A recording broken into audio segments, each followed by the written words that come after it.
amigos do Repórter É... Não poder falar esse negócio. Bem amigos de algum lugar. Bem amigos do Repórter É, tá começando agora mais um vídeo da nossa cobertura especial da Copa do Mundo da Rússia de 2018. Falta um mês para começar o Mundial e a gente vai falar agora sobre os 23 escolhidos, os abençoados que vão trazer, se Deus quiser, o Hexa pra gente lá no dia 15 de julho, depois do jogo final da Copa. Bom, você já conhece, nós acabamos de conhecer e agora vamos dar nossos pitacos, né? Vamos dar nossas opiniões sobre a lista do Tite que foi divulgada lá na CBF no Rio de Janeiro.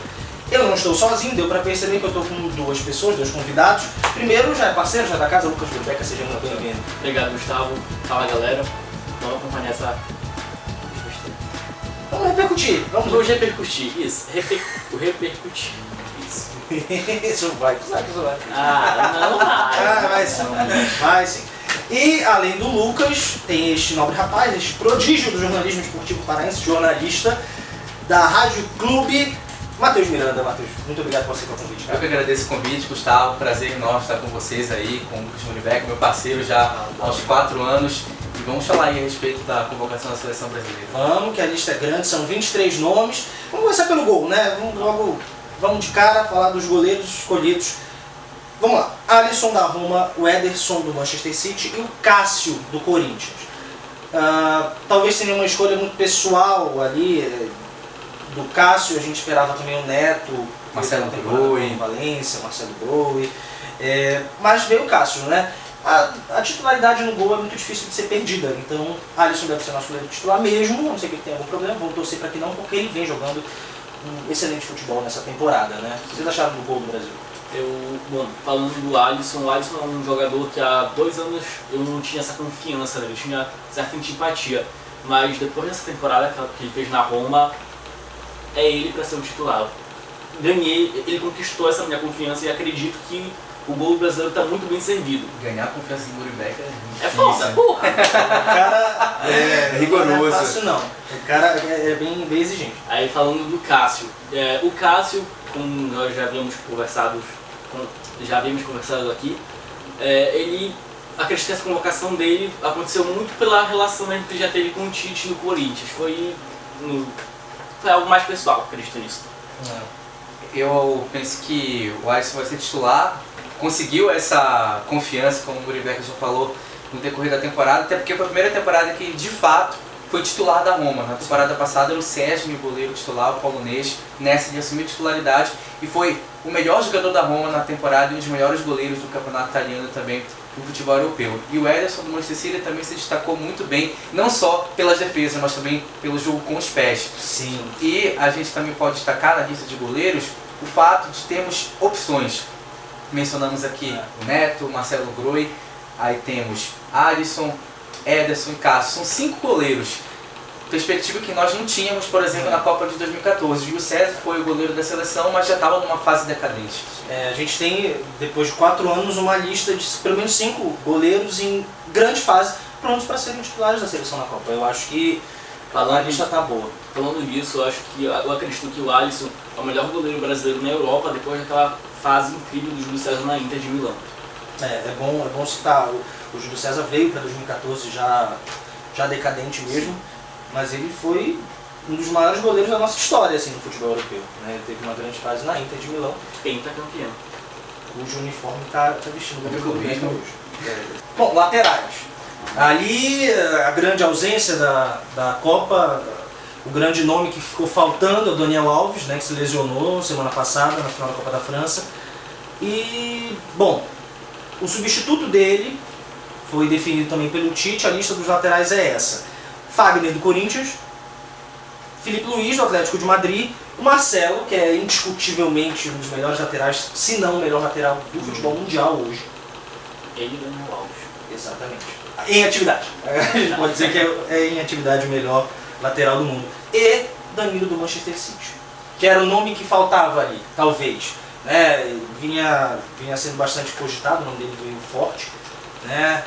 E é ele que entrou, de certa forma, nessa vaga. Talvez não seja o titular, não sei, mas ele ficou com a quarta vaga na lateral. Talvez seja o ponto nevrálgico que a seleção vai ter na Copa do Mundo, a lateral direita. O Danilo não foi titular absoluto do Manchester City nessa temporada. O Fagner é um lateral que é contestado, inclusive, aqui no Brasil. Muitos afirmavam que sequer era o melhor lateral que o Brasil tinha opção aqui no país. Se falava do Marco Rocha, do próprio Iago Pikachu, que vem fazendo uma excelente temporada pelo Já pensou, Vasco. Brasil? Já pensou, Iago Pikachu na Copa? O Pará já teve jogador na Copa do Mundo em 98, foi o Giovani, que atuou na partida de estreia contra a Escócia, inclusive.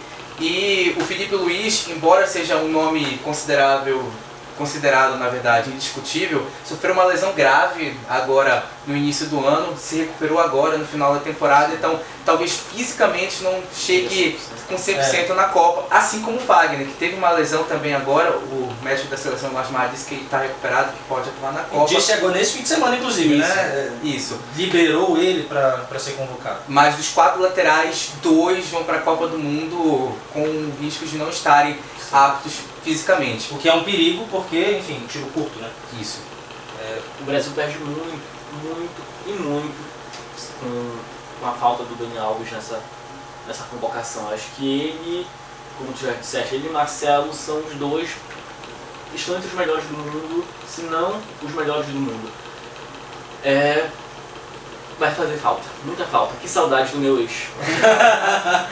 O Daniel Alves, de certa forma, o comportamento dele às vezes irrita os torcedores brasileiros. Mas eu acredito que no aspecto técnico e também de liderança, a seleção perde muito. O Daniel Alves foi o jogador que mais vezes foi selecionado como capitão na era Tite. Para quem não sabe, o Tite promoveu um revezamento da fase de capitão e o Daniel Alves foi o jogador mais vezes escolhido. Provavelmente ele seria o capitão na final. Quando você Dos fala nomes do Daniel bastante Alves, fortes. só me vem na cabeça a cena dele fazendo aquele gol contra a África do Sul na semifinal da Copa de Ah, 2009. Aquele gol de Detalhe, falta. jogando como lateral esquerdo naquela Exatamente, jogo. bem lembrado. Aquele gol pra mim é a grande cena da Copa das Confederações, depois do gol do Lúcio. É verdade. Aquela virada dos Estados Unidos, hein? Só pra deixar confirmado aqui, Marcelo, se tu estiver vendo esse vídeo, eu te amo. De verdade. Responde pra gente aí, Marcelo. Responde. Manda um vídeo aqui pro Repórter manda um vídeo pro repórterblog.com, aproveitando Se tiver uma camisa autografada do Real, também serve, viu? Ó, os contatos estão todos aqui na tela, tá bom? Dá um oi pra gente aqui, tá? E participa do próximo, hein? Depois da Copa, Combinado. talvez comentando o hexacampeonato. Vamos pra zaga. A zaga da seleção que eu acho o nosso ponto-chave. Os 4 nomes são Marquinhos do PSG, Miranda da Inter de Milão, Thiago Silva, né, vai jogar de novo na Copa do Mundo também no PSG, e Pedro Jeromel, talvez o melhor zagueiro do Brasil esqueci a palavra. Do Brasil. O melhor zagueiro do Brasil. Eu acredito que eram os melhores nomes disponíveis para a convocação da seleção e muito bacana a lembrança do Pedro Jeromel. Eu acredito que alguns jogadores do Grêmio que eram cogitados, como o Arthur, o Luan e o próprio Marcelo Groi, poderiam ir para a Copa, mas deles, o Jeromel é o melhor e o mais regular, e eu acredito que vive o melhor momento para disputar uma Copa do Mundo. Eu acho que a zaga e a lateral do Brasil são 2 setores que passam confiança, dois setores com experiência, né? Teria mais experiência se o Daniel Alves estivesse nessa convocação, mas são setores que me chamam mais atenção e que me deixam mais confiante. É o ponto forte do Brasil para mim, fora Neymar, Gabriel Jesus, a parte defensiva, o Brasil está muito bem servido. Alguns clichês de futebol que já estão muito chatos, meio batidos, mas há outros que para mim ainda fazem sentido. Um é de que grandes ataques ganham jogos e grandes zagas, grandes defesas ganham campeonatos. Eu acredito que, como vocês já falaram aqui, já mencionaram, pode ser o setor que pode fazer a diferença na Copa do Mundo. Por exemplo, a seleção espanhola na Copa de 2010, campeã, Nossa, que ranço assim. sofreu apenas 2 gols, se não me engano. A Itália de 2006 também, né? Uma seleção muito vazada. Isso. A Espanha foi a campeã mundial com menos gols na história das Copas, mas sofreu muito poucos.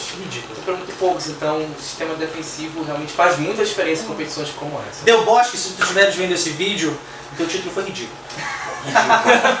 Entendeu? Não, aquela Copa, enfim. Também aquele jogo foi contra o Paraguai, acho que eu estava de final. Não, A Espanha perdeu pra Suíça Na Na abertura da Copa. Perdeu pra 1 a 0. Suíça, um time que mal faz gol. Perdeu pra Suíça. E foi campeão. Enfim, eu espero que o Brasil seja campeão fazendo mais gols. Bem mais gols, como a gente gosta de fazer. Por que não perco nenhuma partida, né? Meio de campo. O nosso balaio mais cheio de jogadores aí. Vamos lá. Casemiro, do Real Madrid. Fred, do Shakhtar. Fernandinho, do Manchester City. Paulinho, do Barcelona. Felipe Coutinho, também do Barcelona. Renato Augusto, que está jogando na China. Que pra mim é um... Enfim, ter futebol na China é um absurdo. Nada contra a China. E o William, do Chelsea. Nada também de muito diferente, né? Porque a gente já vem acompanhando com o Tite. Eu acredito que o nome que chama mais atenção é o do Fred, jogador do Shakhtar Donetsk.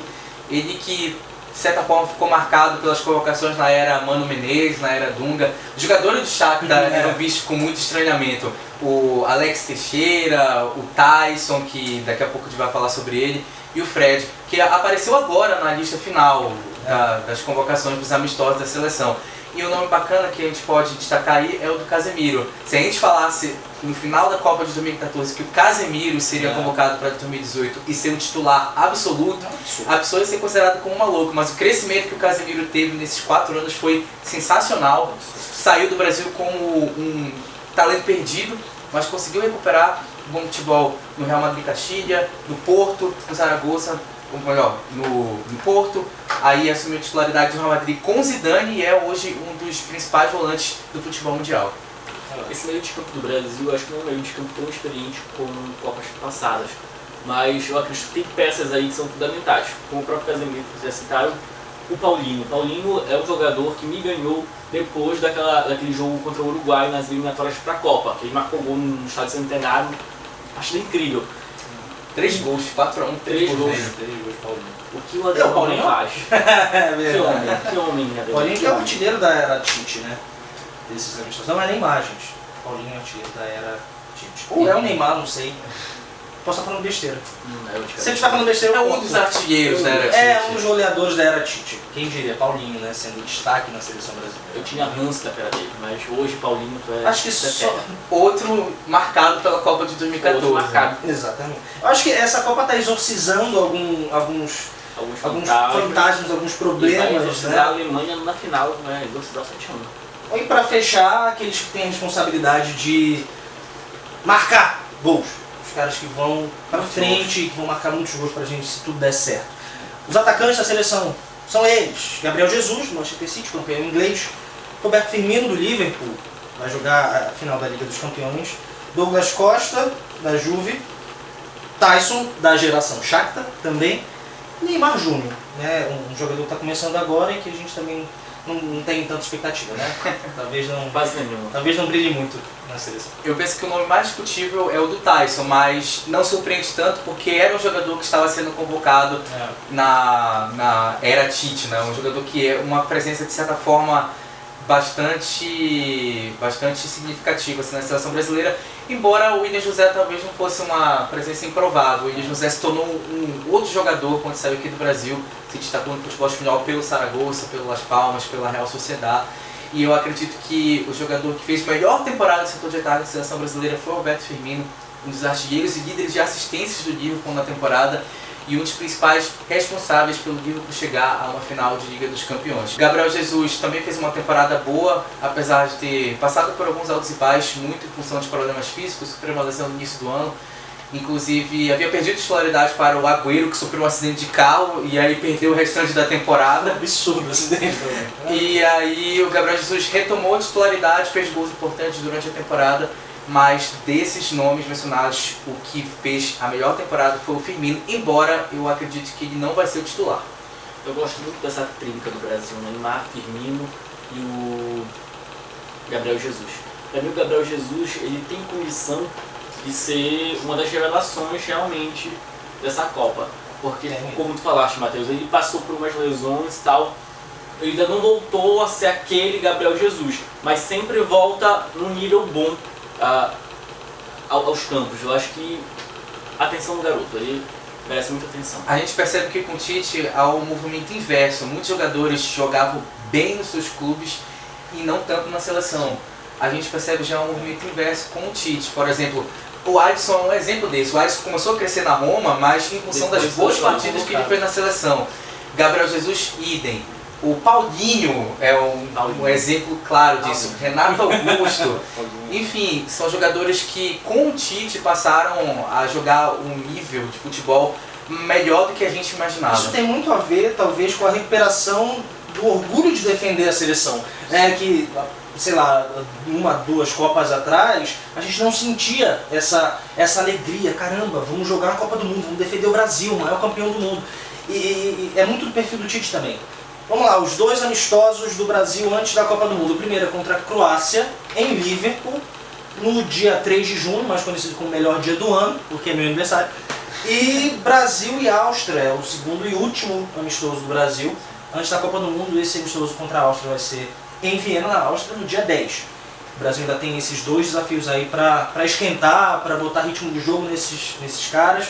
E pra gente sentir mesmo como a gente vai chegar na Copa do Mundo, né? Vale fazer uma lembrança aqui, a Croácia foi o primeiro adversário do Brasil na Copa de 2014. O Brasil venceu por 3-1 aquela partida na Arena Corinthians, se eu não me engano. E a Croácia que tem uma boa seleção melhor do que a de 2014, com jogadores renomados no futebol europeu, Kramaric, Mandzukic, Modric, Rakitic. Então, são 2 bons testes para a Copa do Mundo. Eu acredito que a CBF ela acertou em cheio nesses 2 adversários do Brasil, tanto a Croácia quanto a Áustria, porque são seleções que possuem um estilo de jogo semelhante à Suíça e à Sérvia, que são lá do leste europeu, etc. Então acho que se o Brasil se sair bem com esses 2 adversários, vai chegar ainda mais confiante para estrear contra a Suíça. Vão ser bons testes para o Brasil. E só repassando também os jogos do Brasil na primeira fase da Copa do Mundo. A Copa começa no dia 14 de junho, né?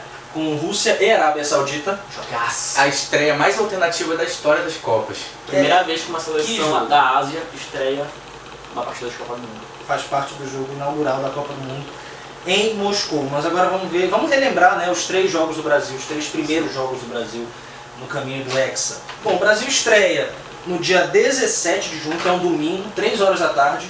Jogando com... É maravilhoso. Copa do Mundo, domingo à tarde, é incrível. Churrascão na live, maravilhoso. Se preparem que é o Brasil na Copa de novo, 4 anos depois. O jogo é às 3 da tarde em Rostov, domingo contra a Suíça. O segundo jogo é contra a Costa Rica, e aí vai ser na sexta-feira, dia 22 de junho. Feriado. Exatamente, vai ser feriado pra nós, porque começa às 9 da manhã o jogo. 9 horas da manhã, em São Petersburgo, mais conhecido como longe pra cacete, porque é a cidade mais ao norte da Rússia, que vai receber a Copa. O Brasil fica em Sochi, que é uma das cidades mais ao sul. Então o deslocamento vai ser grande, mas vamos torcer para que esse seja o jogo da classificação, né? Seja logo a segunda vitória. E vamos encerrar a primeira fase na quarta-feira, dia 27, contra a Sérvia. O jogo vai ser no estádio do Spartak, lá em Moscou. Senhores, considerações finais. Deu pra sentir aquele gostinho de Copa? Deu pra sentir que agora vai? Agora vai, faltando um mês para iniciar o campeonato. Acho que o Brasil ele tá com uma estabilidade e tá com a confiança, como já conversamos, tá com confiança, mas tá com o pé no chão. Acho que essa é a fórmula certa para não repetir erros que aconteceram em 2014, 2010 e 2006. Eu acho que depois da Copa de 2006, essa foi a convocação que o torcedor brasileiro se vê mais confiante com o desempenho da seleção na Copa. Em 2014 havia um certo entusiasmo em função da Copa ser no Brasil, mas a gente imaginava que a seleção, pelo aspecto técnico, psicológico principalmente, não iria muito longe na competição e acabou no que a gente... Indo longe demais até. Exatamente. Mas eu vejo que a seleção é uma das favoritas sim. A fase de grupos, o time vai ter bons testes. Eu penso que são adversários que não colocam em risco a classificação para a segunda fase, mas podem ser bons testes sim para a seleção brasileira chegar na segunda fase mais cascuda, mais madura e também mais confiante e preparada para pegar adversários mais difíceis. Para quem sabe uma Alemanha nas oitavas. Falando disso, na primeira fase do Brasil não vai ter seleções de grande renome para enfrentar, mas são seleções difíceis e com bom jogo. Mas a partir das oitavas, a expectativa é que seja só pedreira. Na melhor das hipóteses, pode pegar uma Suécia, que fez uma eliminatória muito boa. Suécia, que é um time de tradição. Suécia é a seleção que mais vezes enfrentou o Brasil em Copas do Mundo, 7, se eu não me engano. são dois times que se conhecem. Nas quartas de final, se tudo ocorrer como planejado, pode pegar uma Inglaterra já campeã do mundo. Nas semis, pode pegar a França. E na final, a Alemanha. Esse é o roteiro. Esse é mesmo, ele tá com o negócio de Alemanha na final. Vai, gente. E olha só, isso eliminou a Itália. Suécia e Itália, exatamente. Eu ainda prefiro a Alemanha cara. do que a Argentina. Uma Argentina na final, sim, eu acho que esse time da Argentina. Eu acho que não vai longe, não. A gente não vai. Talvez no vídeo de grupos eu tenha dito que a Argentina vai longe, mas eu não acho mais. Se vocês fossem o Tite, qual seria a escalação da seleção brasileira? Estreia contra a Suécia. Melhor, estreia contra a Suíça. Eu, com o blog é meu, eu não vou me arriscar não. Fala mesmo, vai Lucas. Vai, Rebeca. Bom, não leve em consideração isso, mas vamos lá. Gol, Alisson. A lateral, que é o Dani Alves, deixa em aberto. Na outra, Marcelo. Zaga, Thiago Silva e Miranda. Meio de campo, Paulinho. Gente, quem mais? Paulinho, Felipe Coutinho. A terceira vaga. Muito difícil, não sei. Que são nomes bons para poucas posições, né? A gente tem banco, né? A gente tem banco. Não é aquela situação que a gente não sabe quem colocar porque a gente não confia.